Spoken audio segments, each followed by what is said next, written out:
Hi, everyone. Welcome to this episode of Evolving Women. Teresa Lysam here, and I'm with my amazing guest co-host, Jen Butz. Hi, Jen. Hello, So glad you're T. here. Thank Thank you you. so much for being here with us. And I would love to just jump right in and get started. I am going to compliment you to start with and let you know that in a past version of myself, I would have been very intimidated by you. A woman who I see as bold and successful and confident and knows what she wants in life and goes and gets it. And that's my perception of you. And I don't know if that's how you feel inside, but I would love to first get from you if my interpretation is right. And well, let's start there. Is my interpretation right? Do you feel that inside yourself? Yes and no. I'll be honest. Actually, I keep looking around my behind me going, who's that girl then? Um, uh, you know, um, yes, on my good days, heck no on my bad days. And I probably live somewhere in the middle. I have been independent my entire life. And so I realized pretty young that anything I wanted, I had to go and figure out how I was going to go and get it. And I think that that gave me a sense of momentum, which maybe other people perceived as power or drive or whatever. And Mm, so what's might be motivating me internally, uh, I think is often seen, and I think this is true for everybody. The outside sees us very differently. hmm That is so true. And I have learned that our perceptions are not always what it is, the truth of it or how that other person sees himself. I have this way of creating these stories in my own head about people, about situations, about events, which I think we all do. We all create these narratives that Yes. aren't necessarily true, but we give them power over us, and it could keep us from doing certain things because of these made up stories. Yep. Absolutely. And I think women in general, even those who are high achievers, we often succumb to or are haunted by imposter syndrome, like, oh my Mhm, God, what am I doing mhm, here? And mhm. and I've seen research where it's like men will say yes to things even if they only have like a 5 to 10% um, subject awareness or knowledge, Yes. and women will say no even if they have 75% subject Oh, wow. awareness, Wow. I which have is heard that about men, but I have not heard that women's yes. I statistic. So mean, we thank you. say no to ourselves so often. And so, probably in my mid 30s by then, I was saying yes to all sorts of crazy things. And it led to me living, in Mongolia and Albania Mhm. and China and Korea and, all over the place doing all sorts of different things. And I learned that one, it's scary as get out, but two, it's fun because you get to learn. Like you're in rapid mode, and I love Mm, learning. And so, I often tell women in particular, but young people in general, say yes. Like mm. as long as you keep your head about you, there's not a lot that can go wrong. You might screw up, you might slink a little away, you lick your wounds, you learn, and then you know, but that's what life is for, is the learning. I love that. I love that. Just say yes, whether you think you're ready for it or not. Yeah, This, oftentimes I don't think I was ready, but there were people also involved in these decisions who thought I was. So at certain points, I just had to say, well, if they think I'm ready, let's go, and I'll Mhm. just figure it all out as we go.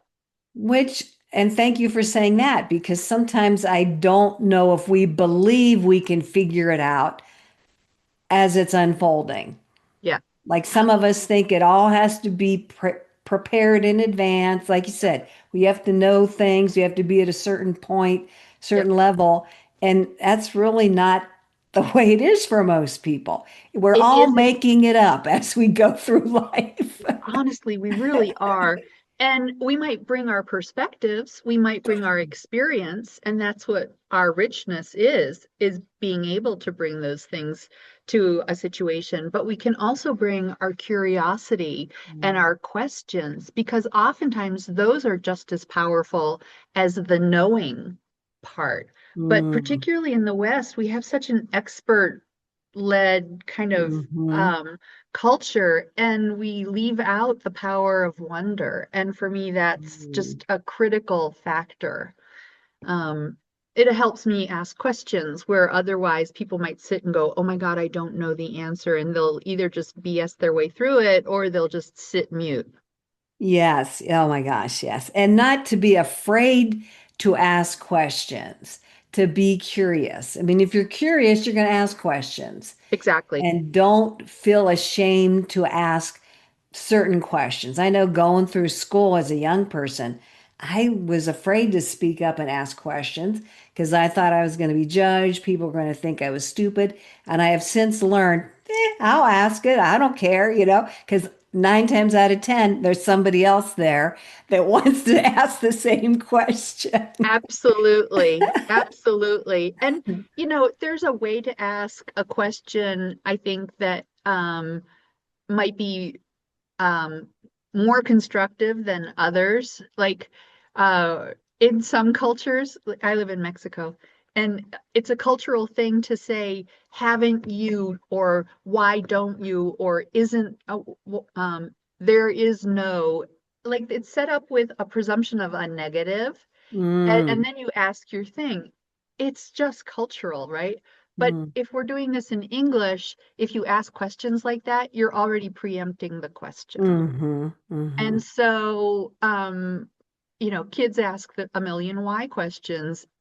Well, that's cool, And so maybe that's what we can recover, like why, or how come, or this doesn't make sense to me. Why is this the way we do things? right. We're just admitting that it doesn't make sense to us, not that, well, this is wrong. Right, right, right. There's nothing inherently wrong with us because we don't quite understand what you're trying to tell us. Yeah. Or you'll often hear people say, I have a good question, or I have a stupid question. And hmm both of those are like, fingernails on the chalkboard for me, because it's just like, just ask your question. That's a good point. There's no emotion or negative, positive thing attached to it other Right. than what we're attaching to it. Exactly. And you don't have to editorialize for me your questions. Right. Oh my gosh. Right? That is so true because we're already planting that seed for that person in front of us. Uh-huh. Like I need to ask a stupid question. You've already given them cause to believe like maybe this is a stupid question. Well, and you've also surrendered power. Yes, yes. You're like, if it's a stupid question, why are you wasting my time with it? Yes, good point. Good point. So it just does all these different things as opposed to just, going, hey, I don't know that, and I'm kind of curious. What's up with that? hmm And I love curious. That's such a good word. Yeah. It takes the edge off of some things. I don't know if that's a good way of saying it, but because you are being curious, you're Yep. inquiring, you're just Yep. wondering. You're not, again, attaching any emotion to it. Uh-uh. You're just trying to gather some information, gather some data so you can move on to the next bit of information or the next whatever Right, flow of right. what's ever And it happening. doesn't even have to be data that gets like factored into something immediately utilitarian. It could just be, for me, wonder is a key notion. So that's why I created Wonder More. And one of my sort of stock mottos in my life is wonder more, know less. And it's because I want to be on the side of wonderment and curiosity and not be like a Miss Smarty Pants know-it-all. I mean, I'm smart and I know a lot of stuff. I've lived a lot of places, etc. But I still want to live in wonder rather than the knowiness. The knowingness, I love that. I love the whole idea of living in wonder. which is what kids do. But as adults, we feel we've outgrown that, become Yes. more serious, and we need to know it all because we're adults, so we should. Whereas, again, that's just a story we made up Yep. about Y- adults in general. That's right. It's one of the myths. You should know it. Why don't you hmm know this? You're an adult. Yeah. Yeah. And that's to our detriment for Yeah. sure. Yeah. I It's just tell people sometimes I miss the memo, and so I have to like circle back. I'm well like, what am I going to do? I don't know. I'm sorry. but again, it's trusting yourself to figure it out as you go through it. Yeah. Yeah. I mean, Some people call it having a beginner's mindset. yes, I love It's that. kind of it's that. And I'm a Mm. lousy beginner, so this one doesn't resonate for me as much, but which is why I don't play an instrument. But Oh my gosh. And I love, tell me more about your wonder more. Please share some of that. at a very young age, I announced to my family that I was going to have an international life, not just Mm. career, but an international life. I was not going to have children. I had my passport and I had my driver's license. I was 16. And that's basically what I did. I just kind of hit the road and, trains, planes, and automobiles. I've lived all over the world. I've worked all over the world. My main areas in the 90s and the early 2000s was democracy and governance. And then that evolved into issues of environmental planning, um, rural economic development, and then climate action and climate policy. So again, working my way around the world and evolving as different issues and thematics sort of took on a greater part of my life. And all of that was not because I went to university for that. I have a master's degree in international policy studies and Chinese. And I kind of just kept saying yes, as I was mentioning Mm. before. I had good staff. I had local staff, so national staff almost exclusively. So I was able to learn from the inside out rather than bring in my external international knowledge and impose it. So I worked very much Mm. from an inside out perspective because I knew that my teams probably knew a lot more about it than the issues than I did. And my job was to link what we were doing with international donors and international partners to make sure that we had the resources to keep doing the good work that we were doing. So, um, and I just learned so much. Weirdly, I have an honorary PhD in bioveterinary sciences from Mongolia. Wow. Like, That is a mouthful. I know. So you wind up on these like crazy situations and stuff. And again, it's just by following this wonder more piece and making sure that what wonder helps me tie in my curiosity and anchoring it in relevance with the groups that I'm working with, whether those are immediate or whether those are virtual, as things are more today. Mm. And the through line through all of this from when I was 16, and I swear, if the ground had opened up and swallowed me whole, I would have been just as happy. I was such an introvert. To where I am today, Wow. it's the through line is power, purpose, and possibility. And I really didn't distill those as through lines until relatively recently, like within the last 5 years or so. But that's true from a personal arc as well as what I've done professionally. And distilling that has really helped me kind of see how what looks like a zigzag life really does have that arc and Mm. coherence. And I sometimes think, I mean, there's a lot there to unpack, but I'm glad you mentioned the zigzag life. These twists and turns. Sometimes think people, again, have created these narratives in their brain about a particular person and like, oh, their path must have been really smooth. They had this help, they had this money, whatever. And in truth, we all go through these points, these zigzags. It's never a straight line, it seems. Right.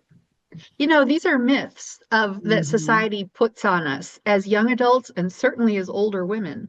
This myth, you should have it all figured out. You're an adult. Yes. You should start something and continue until you're 65 or 62 if you're a Yes. woman, Yes. and Yeah. then you retire and you're a grandma. So that presumes Yes. you've had a career and children and one Hmm. thing. Oh my God, that just sounds stifling to me, but a lot of people buy into that, and that Yes. is their path of life. And you and I have met women who wake up when they're 63 and they've just thrown out the garbage and they turn around and they look at their house and they're like, oh my God, what did I do Hmm. with my life, right? Hmm. Yes. Yes. And then we know other women and other individuals who are completely satisfied with that more linear path. But Yeah. those are that's their authentic self, Hmm. presumably. The zigzag, I think, is probably more common, but again, I don't think society wants to bless that kind of a life because it's erratic and societies tend to optimize stability. Right, right. And it's easier for us to wrap our heads around that as opposed to the zigzagging. But thank you for pointing out about the myths that we all buy into and are led to believe. And I think we forget that we have choices along that path, along that zigzag, Yep. that we Yeah. could take at any point in time. It took me a long time to realize I have choices. Yes. And that comes back to your power. Hmm.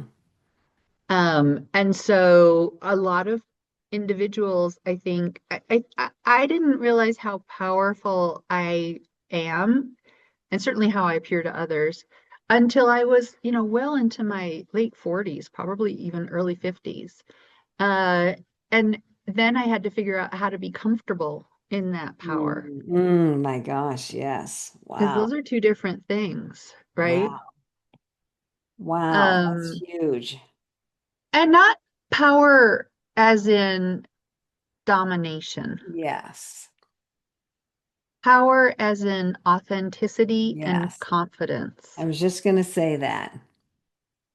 There's power in our authenticity, but yet we spend so much time not in our authenticity. It's Yeah, an ironic twist. yeah.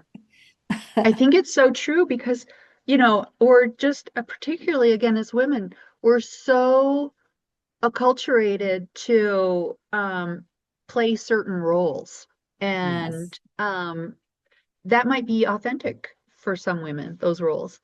But for others, like me, I was unconventional from the time I was probably like one. Those didn't fit, right? Mhm. Some of them fit, others didn't. And so I've just kind of made my own choices. And the courage in that is people will say, "Oh, you're such a weirdo."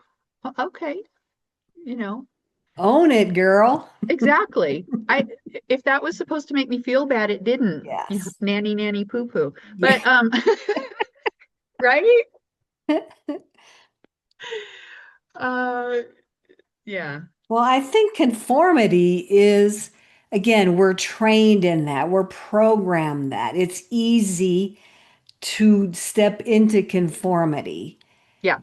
And we're really not born to be conformists. We're all born to be our own selves, doing our own thing, making our own choices, being different from everybody. And I'd love to know where that changed, where we all of a sudden thought, well, however, gradually thought that, oh, we would all, sameness is good.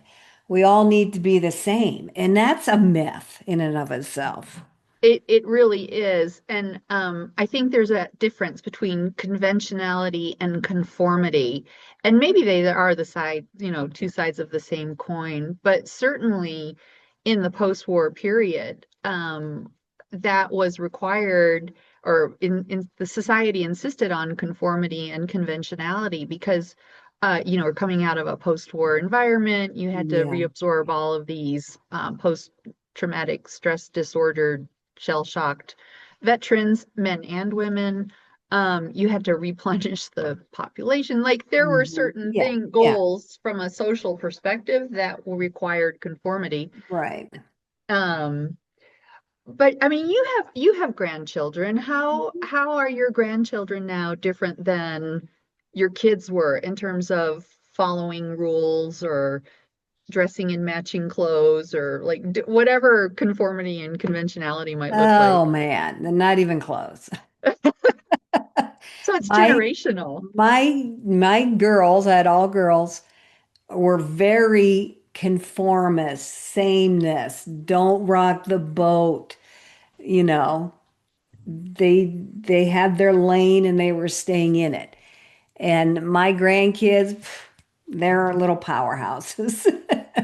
There is no lane. There is no lane. I love that. And I never want them to squelch that. I mean, yes, it's hard to work with kids like that that are in their own power. I really see my grandkids as being in their own power as young as they are. Yeah, And I applaud them and I kind of admire that. And I hope they retain that as yeah, they move through life. And people, society don't squelch that spirit. right, right. And just, reaffirming every day that that is what makes them, each of them individually, and that's what makes them gorgeous. And Mhm, so, mhm. and not worthy of love, but loved.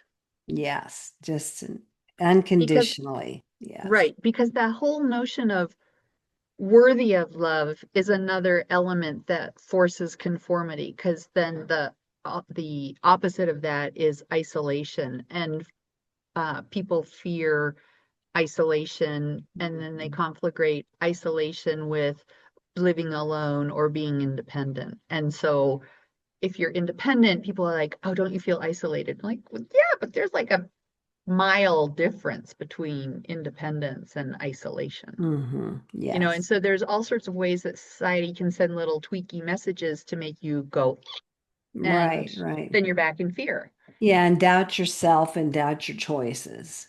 Exactly. But you Oh, come I'm back sure. to the choices.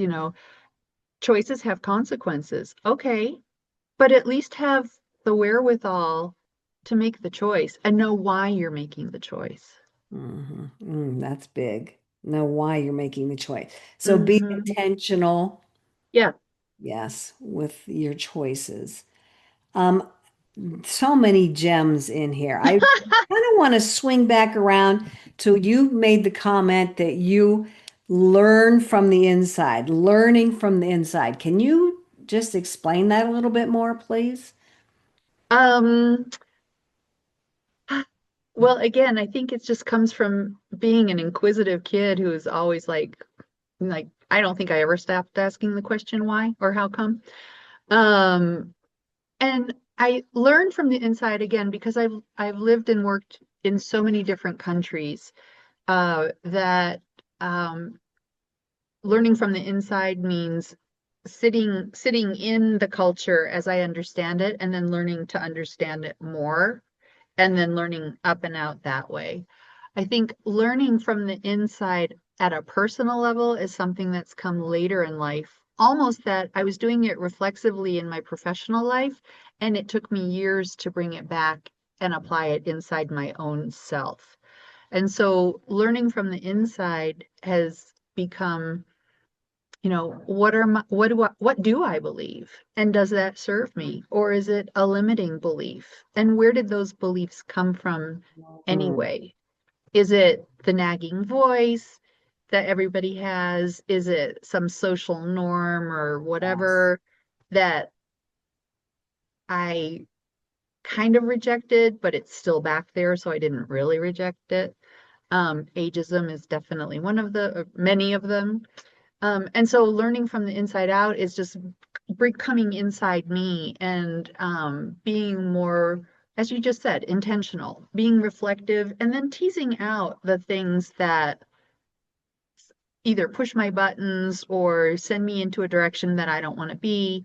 I mean, I fought depression for my 20s and 30s quite significantly. And it wasn't until I started holding myself with more grace and allowing myself to understand where the tensions, where the grinding was, and then parsing that out and resolving it.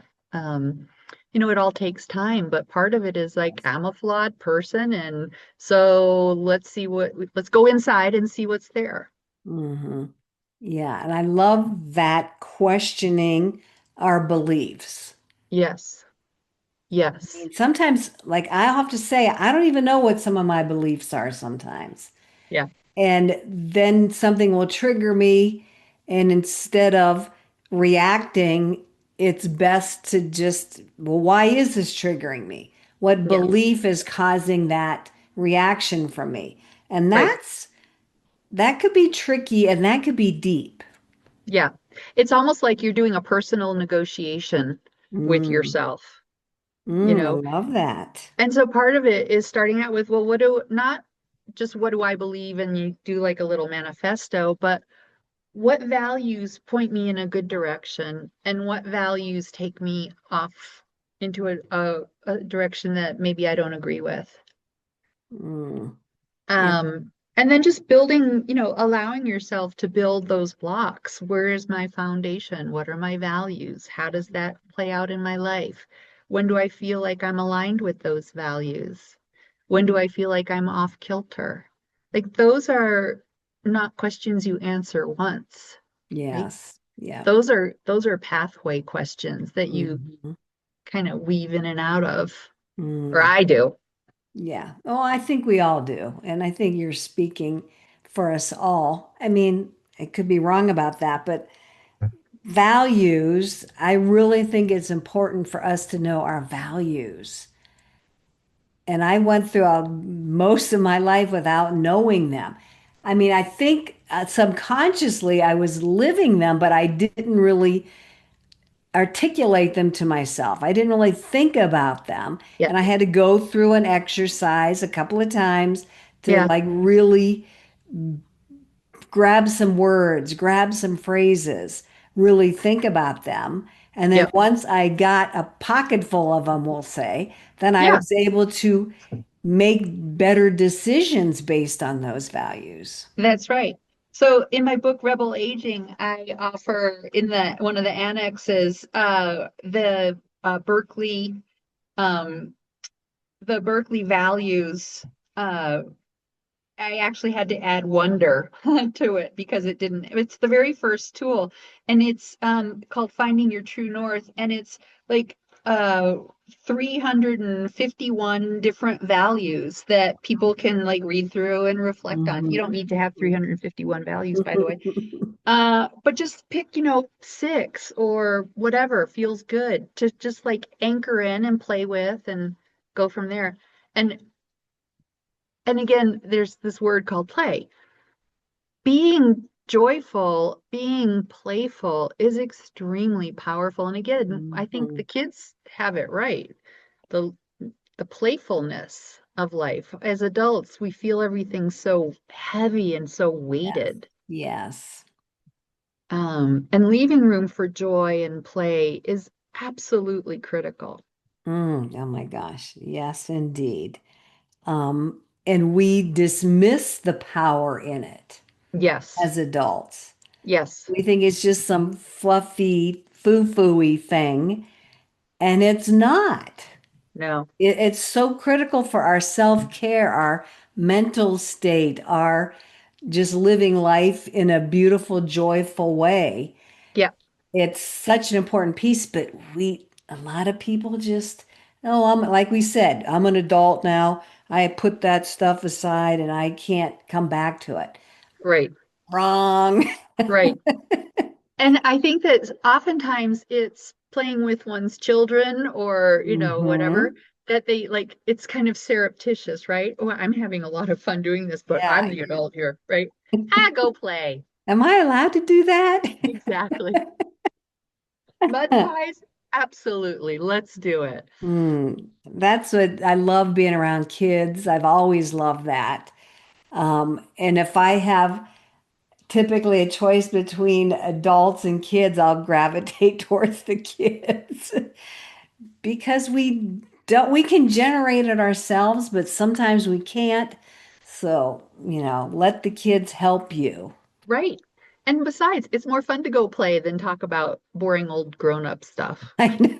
I know. I Amen mean, to that, sister. I mean, you got to deal with it, but and sometimes it's interesting, but honestly, and we cover our playfulness too. So maybe we love playing in the dirt. Well, now we call it gardening. Okay, yeah, go garden, right? Or uh tennis or pickleball. That's what you all are doing in the state, right? Pickleball. Yes. Great, go do that or Mhm. whatever.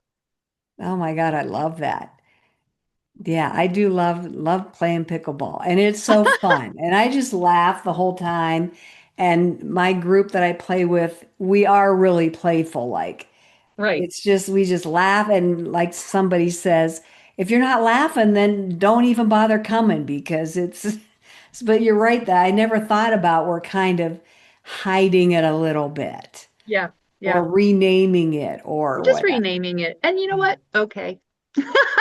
Yeah, do what you got to do, Exactly. but Exactly. oh my But God. other people almost weaponize sports, right? They Oh, become yes, yes. and that's like the toxic, that's not play anymore. That's Hmm. just an Right. that's a proxy for combat. Wow. Yeah, yeah. I'd have to agree with you on that. But yeah, my husband would have a different take on that. I will Oh, say. you know, I hate to admit it, but I still love American football. I like all kinds of football. But again, it's crossed the line, I think, in so many ways to be Mhm. more combative and adversarial. I'm not talking about that as play, and I don't really consider that Yes, play. yeah, It's a business. correct. And um, but go hunt for pollywogs or whatever. But leave room for it because again, that ties straight back into wonder. Love that. Such a great message. I know there's people listening that will want to get a hold of you, connect with you. Please share how they can do that.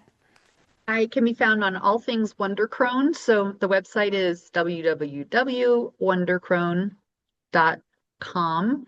And so wonder, we've already pretty much covered, but crone, Crone, most people think, ooh, hag or Yes, witch or whatever. yes, yes. I'm using it in the very historical triptych, the chapters of a woman's life from maiden, mother, and crone.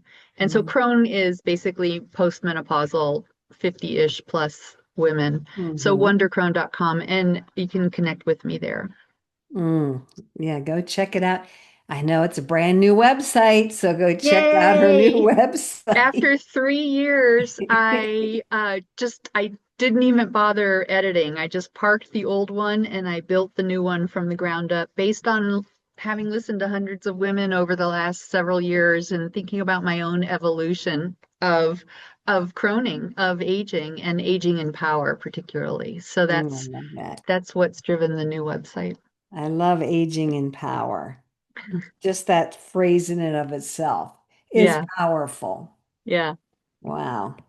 And it gives us a new way of thinking about aging, yeah. which I think a lot of us are trying to do that for other women who are coming after us, Hmm. breaking the stereotype that has been created around it and just leaning into it and embracing it and seeing the power of it.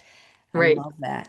Well, you can tell it in this is very much my sentiment. So my one book is Rebel Aging, Wisdom, Mhm. Wonder, and a Few Shenanigans, which I think we've covered. But the next book that I'm actually in the process of writing right now is what Darwin can teach us about aging and power. And it's Mm. about looking at the various evolutionary principles of Darwin and how can we take those and apply those to our mindsets and our actions, particularly as aging women. Wow. Lots to check out. And that's on your website as well. They Everything's can check there. that. Yeah. Thank you. Oh, thank you. Any parting words you'd like to share before we sign off? Wear sunscreen. Oh I've been my doing gosh. quality time with my dermatologist right I now. love Man, there that. are just some things that I could have been told as a young adult that I should have probably listened to. Well, I was just to say, Um, you were probably told them, but you didn't listen. well, anyway, and say yes. Just say yes. Yes, love that. Yes, say yes and figure it out as you go. You don't Absolutely. have to know everything. Thank you so much. This has Thank been you, a delightful Teresa. conversation. So many gems of wisdom in there. Thank you so much for sharing and giving us a little sneak peek into your journey. And if anybody listening, you've found this to be beneficial to you and you know of somebody you want to share it with, please share it. Leave us a comment. Tell us what you think about curiosity and wonder and playfulness. We'd love to hear what your thoughts are. And I'm going to put up my little sign to remind me and you to go ahead and subscribe, comment, share, like, and this episode can get out to more women who Yeah. we are trying to really uplift and empower. So, thank you so much, Jen, for doing what you're doing to empower women around the world. And thank you to everybody listening in. We so appreciate you today. We'll see you on the next episode of Evolving Women. Bye bye. Hi.